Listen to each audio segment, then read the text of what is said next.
Gimme to Tacos here, back with the result of everything I did yesterday. I managed to get everything I had done spun up.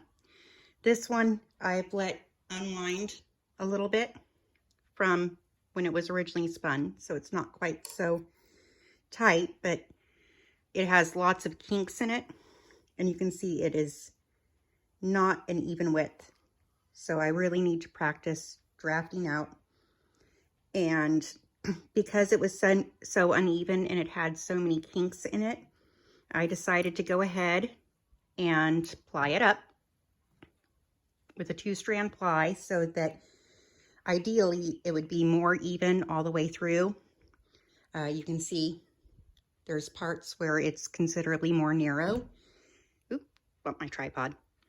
And there's still some kinks when it was plied from the individual strands, but I worked up a sample and it's very bulky. So this is 11 stitches wide. I forgot to do my garter there, obviously, but it looks nice when it's worked up. I am happy with it until I learn how to get a more even spin, a more fine spin.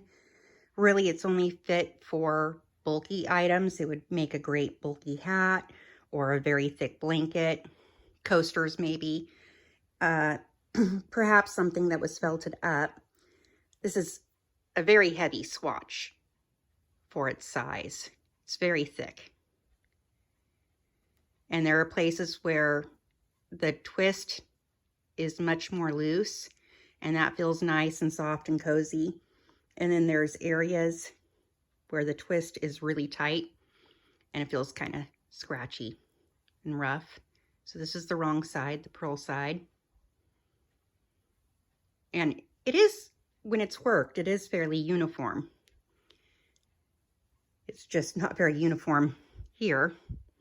So this also has come untwisted a bit from when I plied it, and it was worked a bit tighter than this is.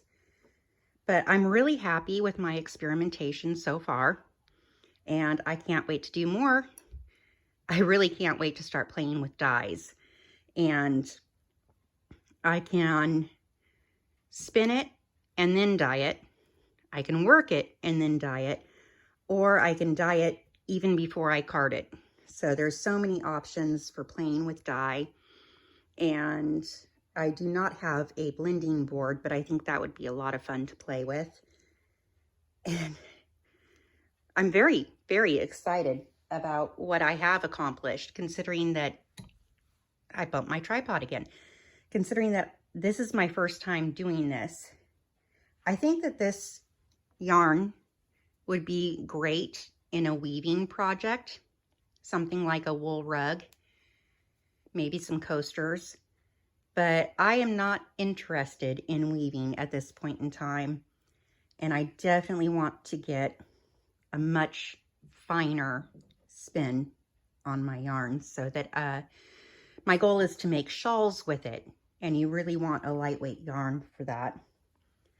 Hopefully soon I will figure out better what I'm doing. Until then,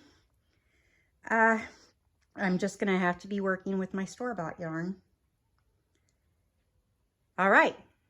Thank you for joining me on this series, this little video diary. And I will be doing more videos in the future documenting my experiments with spinning and processing wool. And hopefully soon I will be starting my instructional series on left-handed knitting. Until later, bye.